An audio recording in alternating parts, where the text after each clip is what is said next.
심장마비로 쓰러졌습니다. 그래서 난리가 난 거죠. 119를 부르고 응급실로 달려갔습니다. 근데 의사 선생님이 청기기를 딱 대보니까 심장이 멈췄어요. 할아버지 돌아가셨습니다. 영안실로 옮기시길 바랍니다. 죽은 할아버지를 영안실로 옮기는 과정 중에 할아버지가 눈을 퍽 떴어요. 할머니 반응이 어떻게 나왔을까요? 좋아했을까요? 아이고 살아냈을까요? 눈을 탁 떴어요. 할머니가 모른 척 눈짓으로 손짓으로 나 살았다고 말을 못하고 살았다고 그래도 할머니가 모른 척 하는 거예요. 이제 그 영안실에 가면 냉동실 있잖아요. 냉동실에 바로 거기에 갔어요. 그러니까 이 할아버지가 이제 막 손짓하면서 팔짓하면서 나 살았다고 그러니까 할머니가 뭐라 했겠어요? 이 양반아, 의사 선생님이 죽었다고 하잖아. 의사 선생님이 죽었다고 했는데 왜 죽은 사람이 말이 많아? 젊었을 때 잘하라. 젊었을 때 남자분들에게 따라서시다. 젊었을 때 잘하자. 아멘. 여러분 가서 집에 가서 남편한테 써물어. 네? 남편한테 써물어. 뭔 말인지 알죠? 오늘 본문은요 굉장히 그 어려운 성경 규절이에요. 굉장히 난해합니다. 왜 난해하냐면 저는 몇 가지 때문에 난해하는데 오늘 본문에 보면 구약의 제사 용어가 나와요. 우리 구약의 제사 용어를 잘 모르잖아요. 구약의 제사 용어가 나와서 참 이해하기도 어렵고 난해해요. 그리고 두 번째는 뭐냐면 오늘 본문의 말씀은 짧지만 굉장히 역설적이에요. 역설적이라는 말은 무슨 말이냐면 얼뜻 들으면 그 말이 모순된 것처럼 보여요. 이게 모순된 것처럼 보이는데 거기 안에 어떤 깊은 진리가 담겨져 있는 것을 가리켜서 역설적이다 그래요. 얼뜻 들으면 모순된 것처럼 보여요. 그래서 오늘 본문의 말씀은 굉장히 난해하고 어렵지만 그러나 이 본문의 말씀을 깊이 들어가 보면 굉장한 어떤 깊은 어떤 신앙의 어떤 진수가 담겨져 있어요. 정말 하나님의 깊은 말씀이 담겨져 있어요. 여러분 오늘 본문 말씀 잘 듣고 깨닫고 은혜 받고 돌아갈 수 있기를 주님의 이름으로 축원을 드립니다. 어렵다고 그냥 지나가면 안 돼요. 근데 여기에는 정말 깊은 신앙의 진수가 담겨져 있어요. 오늘 본문은 이렇게 시작합니다. 세 가지를 이야기하는데요. 먼저 바울은 자기 자신을 전제로 드립니다. 그게 고백이에요. 나 자신을 하나님 앞에 전제로 드립니다. 이게 전제라는 말이 구약 제서 용어거든요. 그러니까 이게 굉장히 어려워요. 전제라는 말을 안 들어봤죠? 전제라는 말은 다른 성경에 보니까 관제라고 이렇게 해석했더라고요. 관제. 나를 전제로 하나님 앞에 드립니다. 바로 이렇게 고백해요. 17절에는 만일 너희 믿음의 제물과 섬김에 내가 나를 전제로 드릴지라도 이 바울은 지금 로마 감옥에서 지금 빌립보서를 좀 쓰고 있잖아요. 바울은 아마 예감을 했던 것 같아요. 재판의 결과가 좋지 않으리라는 그런 예감을 했던 것 같아요. 그래서 순교가 얼마 남지 않은 것을 바울은 아마 직감했던 것 같아요. 그러니까 바울은 자기 자신의 순교를 구약 용어로 지금 비유하고 있어요. 자신의 그 순교를 구약 제사 용어 그거는 전제로 이렇게 비유하거든요. 전제. 순교를 전제로 지금 비유하고 있어요. 전제가 뭐냐? 그러면 전제가 뭐냐?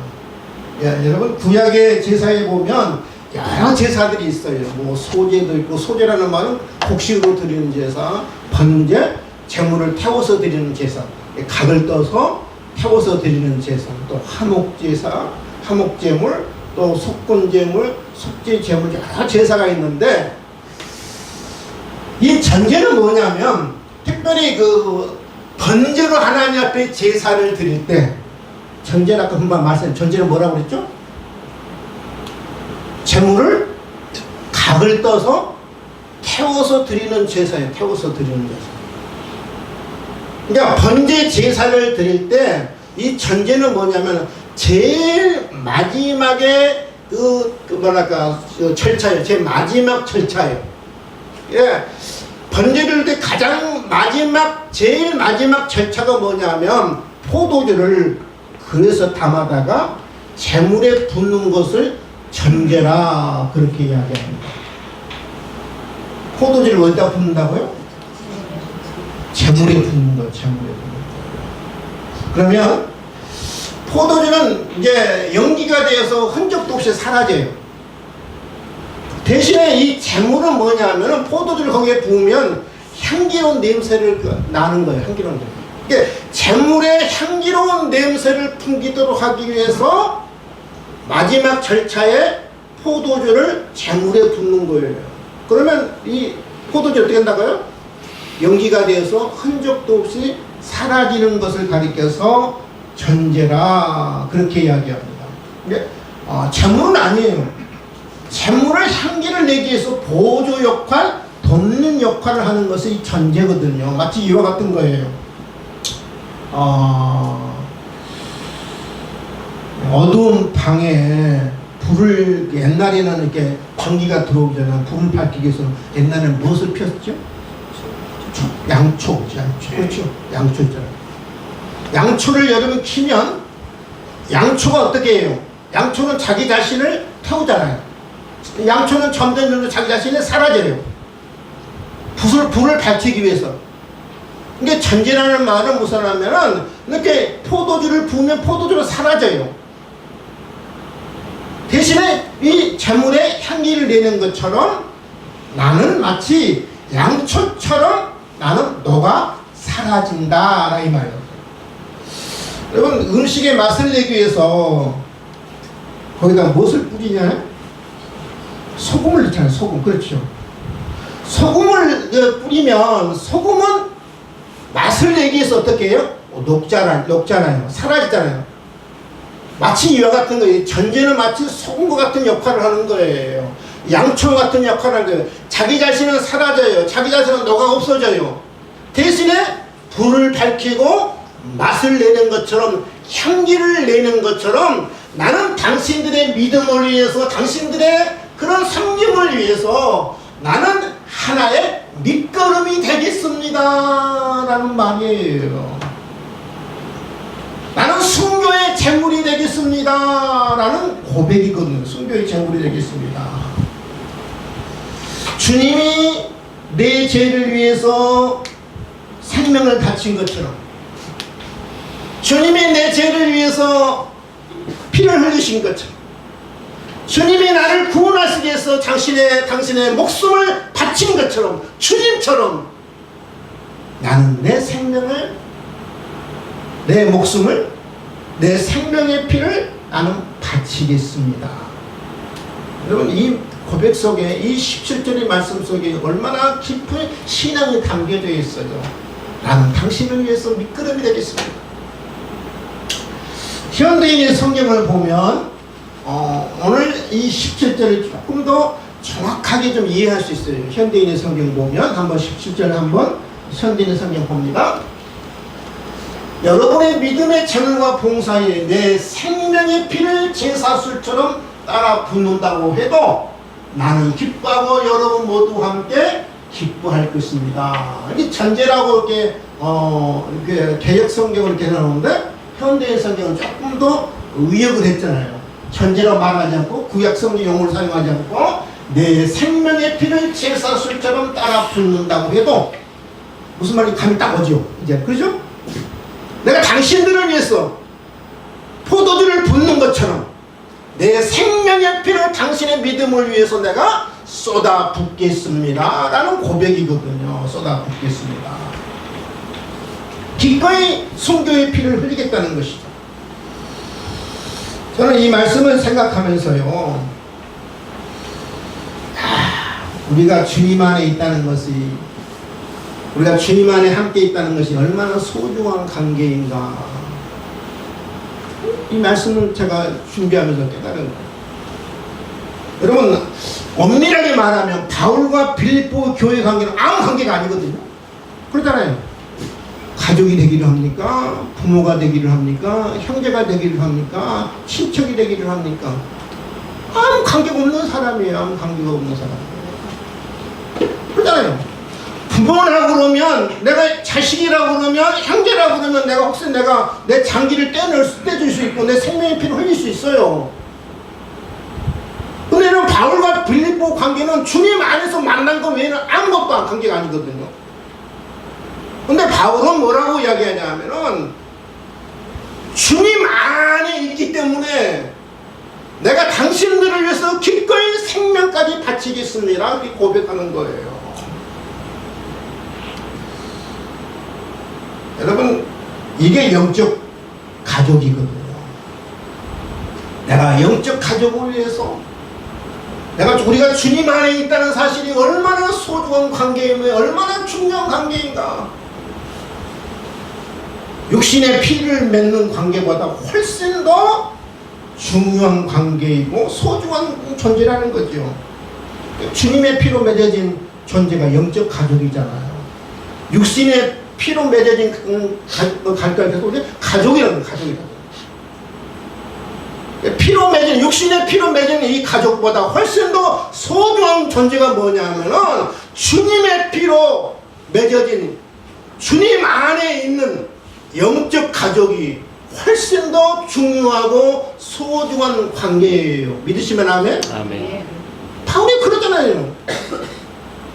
인간적으로 보면 아무 관계도 없지만 나 당신들을 위해서 기꺼이 내가 목숨을 바칠 수 있습니다. 생명을 바칠 수 있습니다. 왜냐하면 영적 가족이 그만큼 소중하기 때문에. 믿으시면 아멘? 아멘. 여러분, 한 생명이 태어나고 성장하는 거 그냥 되는 게 아니잖아요. 그렇잖아요. 이게 바울은 이렇게 이야기하고 있거든요. 믿음의 재물과 섬김이에요. 이 믿음이라는 것은 그냥 생기는 게 아니고요. 이 섬기기까지 신앙이 그냥 성장하는 게 아니고 누군가가 헌신해야 하고 누군가가 그 사람을 위해서 뭔가가 수고해야 있어요. 수고와 헌신이 없으면 절대 생명이 탄생할 수 없고 이 믿음이 자랄 수가 없거든요.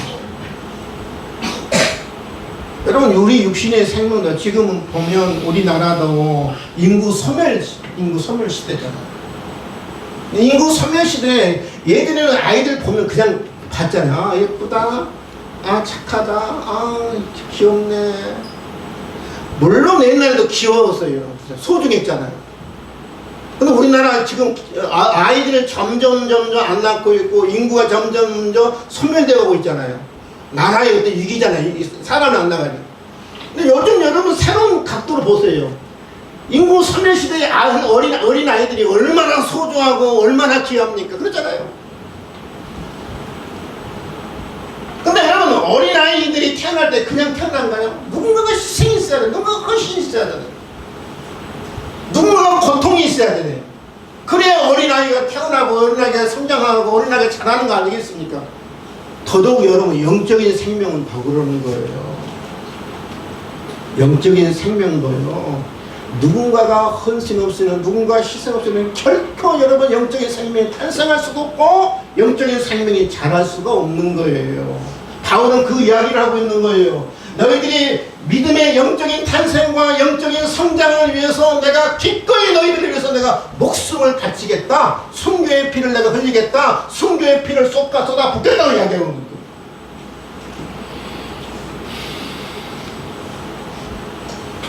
거예요. 영적 탄생이 그냥 된 게 아니에요. 다른 소식이다. 집념이 있어요. 집념이 있어요. 영적 탄생도 가능하다. 영적 탄생도 가능하다. 한두 번 전도해보고 전도 안 되면 다 포기하잖아. 그렇죠? 교회 한번 나가볼래? 야, 우리 교회 한번 나가볼래? 몇 번 해보다가 반응이 없으면 어떻게 해? 포기하잖아요. 포기. 저 친구는 아닌가 보다.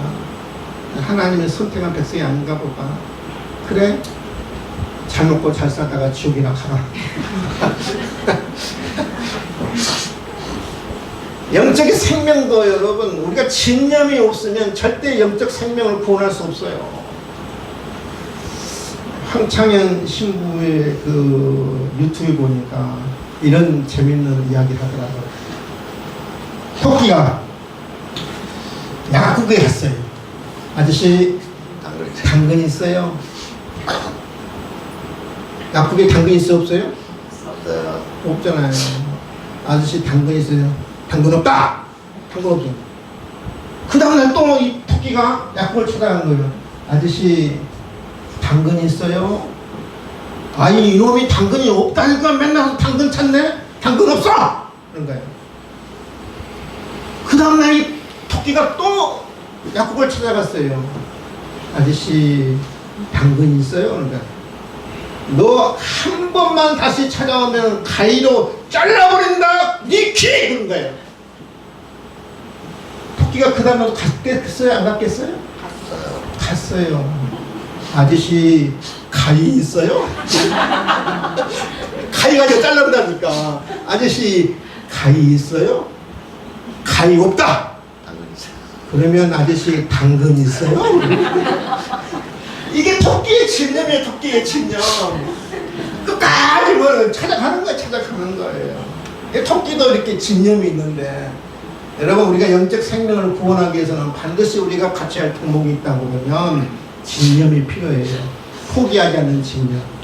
내가 그 사람을 내가 전도하고자 마음 먹었으면 기도하고 끝까지 내가 하나님 앞에 나와서 구원받을 때까지, 진리를 할 때까지 내가 포기하지 않는 집념이 우리에게 있어야 할 줄 믿습니다. 아멘. 아멘. 바울이 지금 그 이야기를 갖고 있는 거거든요.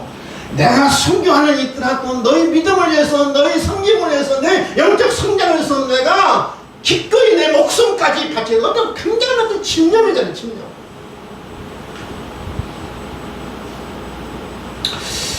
근데 여러분 생각해 보세요. 바울이 지금 나는 순교까지 하겠다. 너희 믿음을 위해서. 근데 가만히 생각해 보면 바울이 순교하는 것과 빌립보 교인들이 믿음이 성장하고 무슨 관계가 있어요? 무슨 의미가 있어요? 지금 바울은 어디에 있어요? 지금 로마 감옥에 있고 빌립보는 지금 유럽에 있잖아요.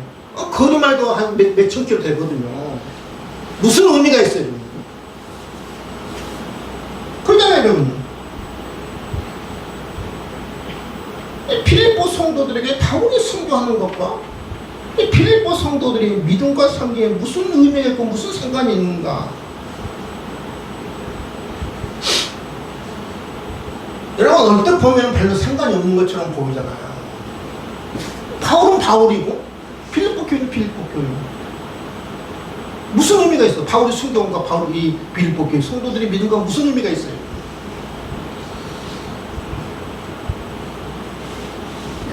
바울은 빌립보 성도들의 믿음은 이런 것이야. 참 믿음은 이런 것이야. 주님이 나를 위해서 나를 보는 생명을 바치는 것처럼 나도 다른 사람을 위해서, 다른 사람의 믿음을 위해서 내가 헌신하는 게, 목숨까지 버리는 게, 이것이 참 믿음이야.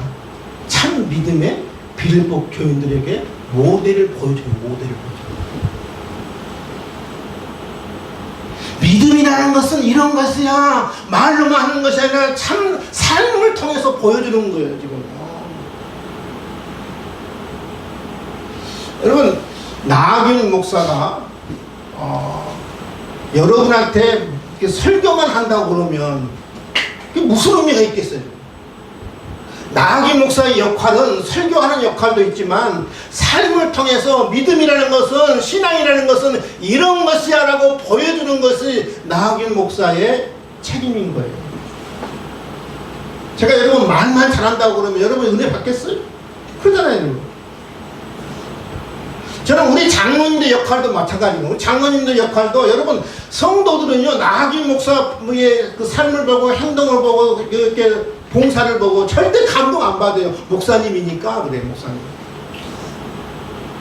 근데 장로님들의 역할은 뭐냐면 신앙은 성도들에게 이런 것이야 라고 보여주는 것이 장로님의 역할이에요. 장로님들이 모범을 보여주면 성도들이 은혜 받아요. 그래야 안 그래요? 근데 목사가 아무리 잘해도 절대 여러분 잘 은혜 못 받아요. 근데 바울은 지금 그 이야기를 하고 있거든요. 바울은 지금 저와 여러분이 전제처럼 포도주가 쏟아져서 흔적도 없이 사라진 것처럼, 이름도 없이 빛도 없이 형체도 없이 내가 당신들의 믿음을 위해서, 당신들의 신앙의 성장을 위해서 내가 밑거름이 되겠습니다. 그런 성도들이 많아질 때 우리 교회가 은혜로운 교회가 저는 될 줄 믿습니다. 아멘. 아멘. 아멘. 바로 내가 천재가 남친입니다. 바울이 이긴 걸로. 두 번째로는요, 이 세 가지를 이야기하는데, 두 번째로는 자기 자신을 전제로 드린 것을 기뻐합니다. 여러분, 자기 자신을 전제로 드리는 것도 여러분 이게 얼마나 위대한 일이고 얼마나 여러분이 놀라운 일인가요? 아무나 할 수 있는 게 아니잖아요. 나의 목사는 성도들에서 네 목숨 바칠 수 있어? No! 할 수 없어요. 여러분. 헌신할 수 있어? Yes! 네 생명의 피를 쏟을 수 있어? 전 못해요.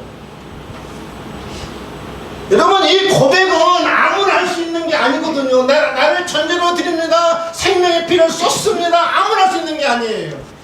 대단한 일이에요. 놀라운 일이에요. 엄청난 일이에요. 근데 여러분, 이것도 힘든 일인데 나 자신을 전제로 드리는 것을, 생명의 피를 쏟는 것을 바울은 뭐냐? 기뻐하래. 기뻐하래. 내가 나를 전제로 드린 나는 기뻐하고 너희 무리와 함께 기뻐하리니. 아주 기쁨의 감정이 충만한 것을 볼 수 있어요. 여러분, 원래 빌립보서 주제가 뭐예요? 기쁨이라는 게 주제는 기쁨. 가장 많이 나오는 단어가 기쁨이잖아요. 빌립보서. 기뻐하라. 근데 기쁨이라는 단어가 제일 빌립보에 나오는데 그 중에 가장 많이 나오는 단어가 절이 뭐냐면 이 빌립보서 2장 17, 18절이에요. 내가 나를 전제로 나는 기뻐하고 너희 무리와 함께 기뻐하리니 이와 같이 너희도 기뻐하고 나와 함께 기뻐하라. 벌써 이 두 절에 기쁨이라는 단어가 4번 나오잖아요. 4번. 나를 희생한다는 것이, 나를 목숨을 바친다는 것이, 나를 순교한다는 것이, 바울은 그것도 대단한 결심인데 나는 그것을 기뻐한다는 거예요. 기뻐한다는, 기쁨의 감정이 아주 넘쳐있는 것을 보시죠. 넘쳐있는 것.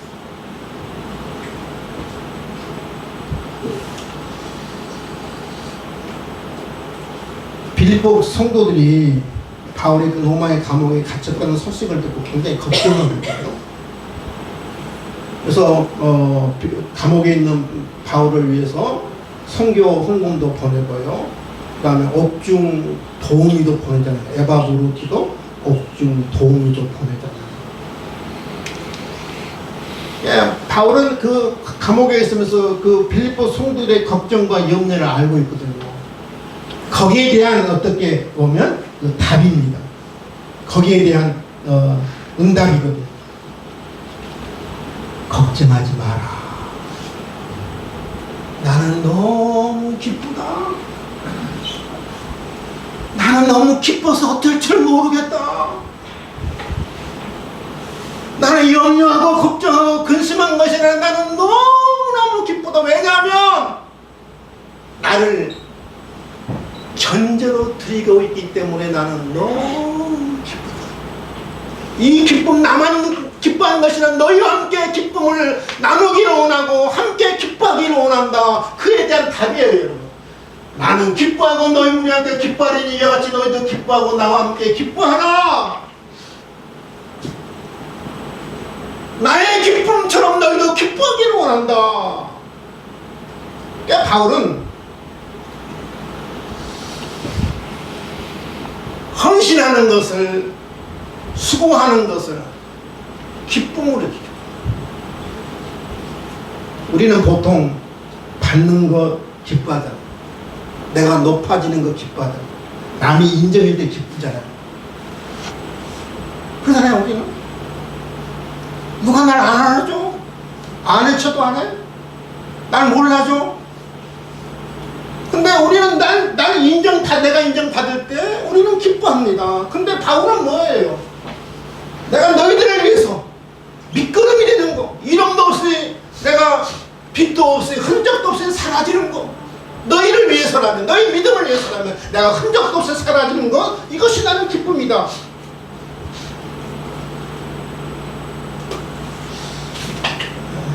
우리 현대인들의 특징이 있다 보면 기쁨이 없잖아.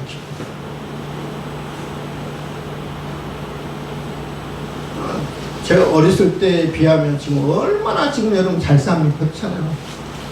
우리나라가 그래서 선진국 대회에 들었잖아요. 그리고 유럽은 가보신 분들은 유럽보다 우리나라가 훨씬 더 잘 살아요. 또 많은 걸 누리고 있고. 그런데 옛날에 비해서 훨씬 더 잘 사는데 불구하고 반비례해요. 그러면 기쁨이 있어야 하잖아요. 근데 훨씬 더 기뻐하잖아요. 근심, 걱정, 염려. 근데 세상 사람들이 여러분 슬퍼하고 근심하고 염려하고 사는 거, 근심을 아주 한 통에 얹고 사는 거, 그건 당연한 거예요. 근데 예수 믿는 사람들이, 그리스도인들이 기쁨이 없어요. 기뻐하시나요? 기쁨이 있어요? 기뻐해요? 왜 기쁨이 없죠? 우리는 여러분 돈으로 살 수 없는 우리의 기쁨이 있잖아요.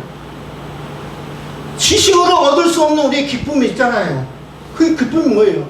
구원의 기쁨, 영생의 기쁨, 또 천국의 기쁨, 섬김의 기쁨, 희생의 기쁨, 전도의 기쁨, 영생의 기쁨, 사랑의 기쁨. 우리는 세상 사람들이 알지 못하고 세상 사람들이 누리지 못하는 기쁨이 우리는 있어요. 여러분 이 기쁨을 누려야 돼요. 구원의 기쁨, 영생의 기쁨, 생명의 기쁨, 부활의 기쁨, 희생의 기쁨, 헌신의 기쁨. 왜 우리는 기쁨이 없느냐 하면 자꾸 우리는 받으려고 그러고 누리려고 하기 때문이에요. 난 나눠주려고 하기 때문에, 희생하지 않으려고 하기 때문에. 내가 마치 소금처럼, 내가 양초처럼 날 다시는 녹아져서 남을 유익하게 해야 하는데 내가 다른 사람을 통해서 얻으려고 하기 때문에 기쁨이 없는 거예요. 헌신의 기쁨이 있어요. 헌신. 섬김의 기쁨이 우리에게 있어요. 바울은 지금 이 기쁨을 이야기하고 있는 거예요. 이 기쁨을. 자기가 높아져서 이런 기뻐하는 게 아닙니다. 환경 때문에 기뻐하는 것이 아닙니다. 남의 인정에서 기뻐하는 것이 아닙니다. 나 자신을 지금 희생하는 것이 기쁨입니다. 헌신하는 게 기쁨입니다. 이것을 누구한테 배웠어요? 예수님한테 배웠어요. 예수님이 기쁨이 있어요. 이 기쁨. 근데 우리는 기쁨이 없어요.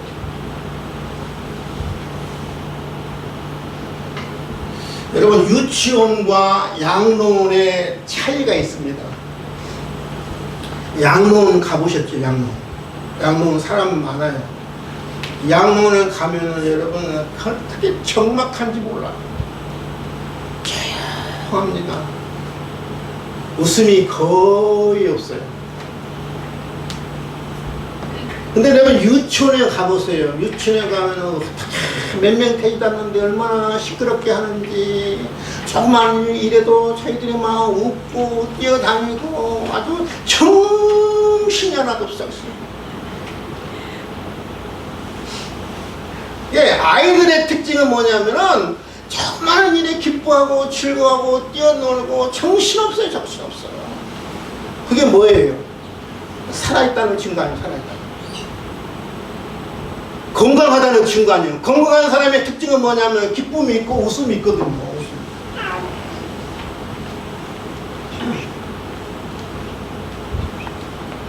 영적으로 건강한 사람은요 늘 웃고 기뻐합니다. 나의 희생으로 말미암아 한 영혼이 구원받고 세워지는 것을 기뻐합니다. 이름을 가리켜 영적으로 성숙하다 그렇게 하죠. 영적으로 성숙한 사람은 내가 인정받아서 내가 환경에 좋아서 기뻐하는 게 아니고 남을 내가 세워주는 거다. 나의 희생을 통해서 내 헌신을 통해서 남이 세워지는 것을 보고 기뻐하는 거예요.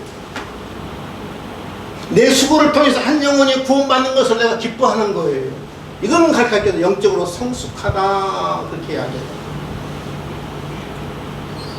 여러분 영적으로 성숙한 저와 여러분 될 수 있기를 주님의 이름으로 축원을 드립니다. 아멘. 아멘. 아멘. 세 번째 이 바울은 무슨 이야기를 하냐면 빌립보 성도 자신처럼 전제로 드려짐에 기뻐하기를 바란다. 이와 같이 너희도 나와 같이 너희들만 나와 같이 너희도 전제로 드려진 것을 기뻐하기를 바란다 그런 말 합니다. 받는 거 좋아하지 말고 인정받는 거 좋아하지 말고 높아지는 거 좋아하지 말고 이름도 없이 빛도 없이 형체도 없이 사라지는 것처럼 너희들도 이렇게 천재로 드려짐에 기뻐하기를 바란다. 이게 바울이 이야기합니다. 예, 바울은 참 기쁨의 원리를 알기를 원하고 참 기쁨의 원리를 경험하기를 원합니다. 여러분 참 기쁨은 받는 데 오는 게 아니라 주는 데 오는 거예요. 왜 부모가 돼도 그래요. 내가 자녀들한테 내가 뭘 받을까. 그러니까 여러분 지금 그런 시대는 다 지났어요. 부모 공양하는 시대 우리 시대로 끝나요. 부모 공양하는 시대. 제가 지난주도 이야기했나요?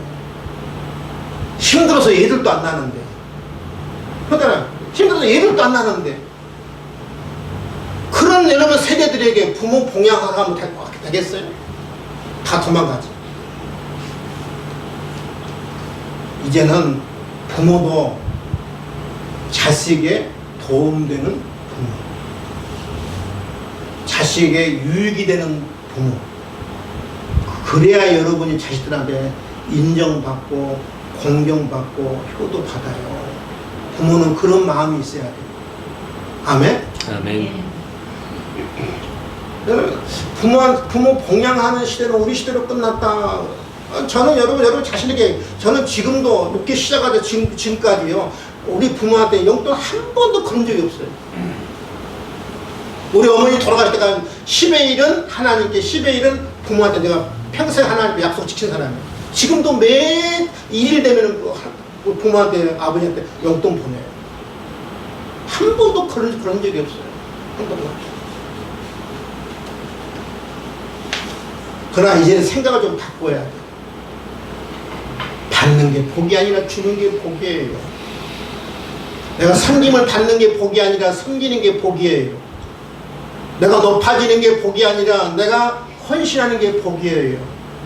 믿으시면 아멘? 아멘. 그 복을 우리가 복인데 자꾸 우리는 세상적인 세속적인 그런 것에 우리가 세뇌돼가지고 자꾸 우리는 받아야 되고 있어야 하고 누려야 하고. 참 기쁨의 원리는 그게 아니에요. 기쁨의 원리는 섬기는 데 있고 헌신하는 데 있고 나 자신을 이름도 없이 빛도 없이 나 자신을 녹이는 데 있는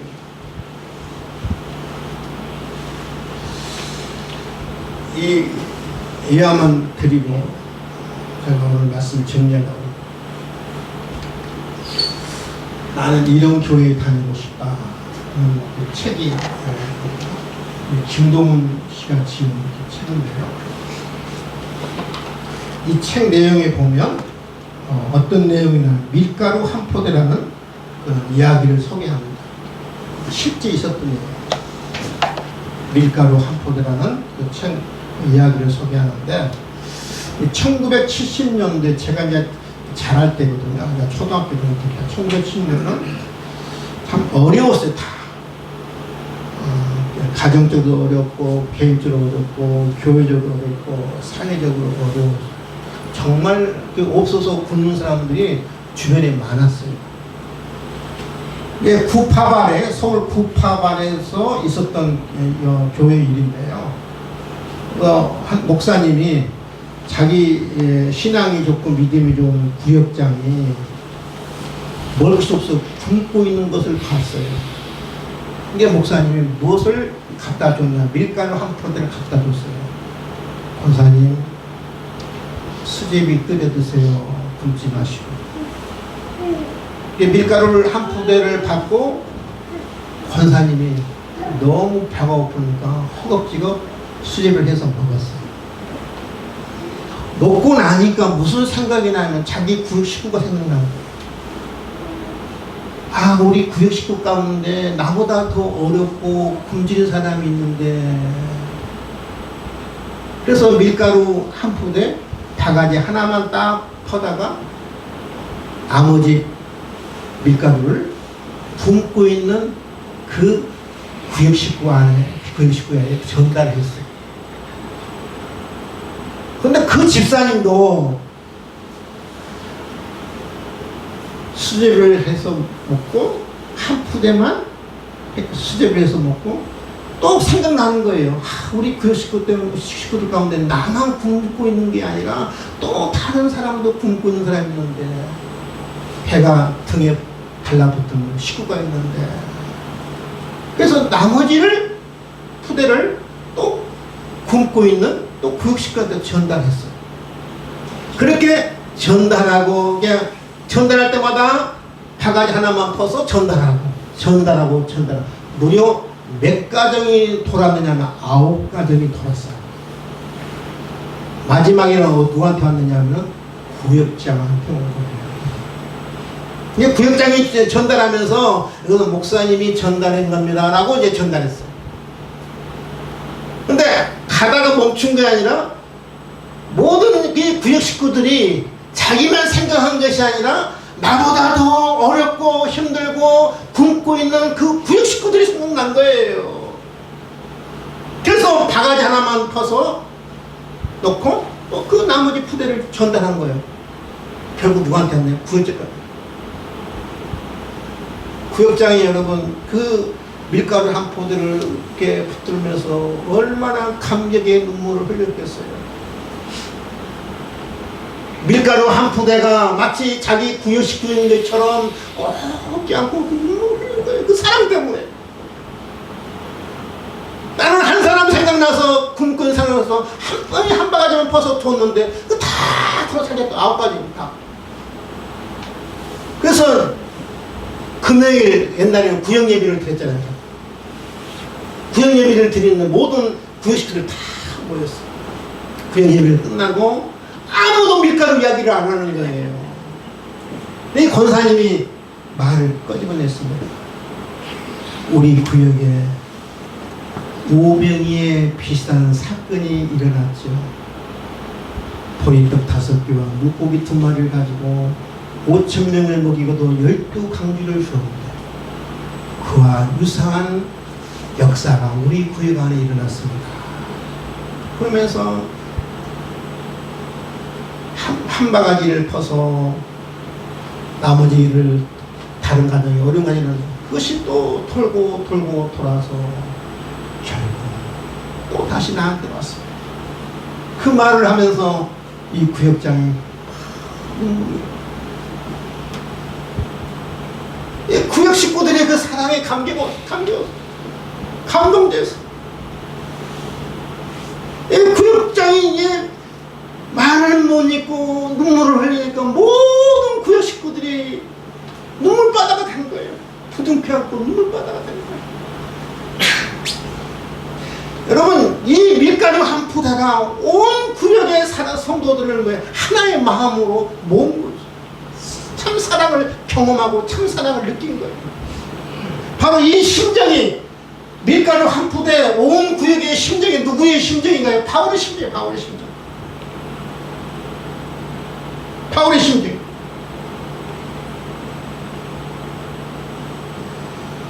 여러분, 희생과 섬김은요, 복이고요, 기쁨이고요, 축복이에요. 아멘. 큰 것만 여러분, 그게 섬김이 아니고 이렇게 작은 섬김도 귀하고 하나님이 기뻐하세요. 작은 섬김. 큰 것만 하나님이 기뻐하시는 게 아니라 작은 섬김도, 내가 성도를 위해서 섬기고 이웃을 섬기고 그 식구를 섬기는 게, 이것이 여러분 하나님이 기뻐하시고 주님이 기뻐하시는 일이에요. 더더욱 한 영혼을 귀하게 여기는 그런 마음, 한 영혼을 구원하는 수고, 한 영혼의 믿음을 세우기 위한 헌신, 이것이 참 복이고 참 기쁨이거든요. 바울은 오늘 빌립보서 2장 10절을 통해서 우리에게 말씀합니다. 한 영혼이 탄생하고 한 영혼이 귀하게 세워지, 수고가 헛수고가 아니라 이것이 참 복이고 이것이 참 기쁨이라고 이야기합니다. 희생의 기쁨이라 했어요. 섬김의 기쁨이다. 저와 여러분의 바보처럼 내가 나를 천재로 드릴지라도, 나는 이름도 없이 빛도 없이 흔적 없이 사라질지라도, 너희들이 믿음이 자란다고 그러면, 믿음이 세워진다고 그러면, 한 영혼이 탄생한다고 그러면, 나는 기꺼이 내가 희생한다, 헌신한다.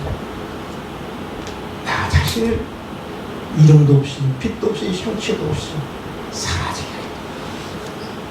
저와 여러분, 이런 믿음을 가질 수 있기를 주님의 이름으로 축원을 드립니다. 아멘. 기도하겠습니다. 하나님 아버지, 감사를 드립니다.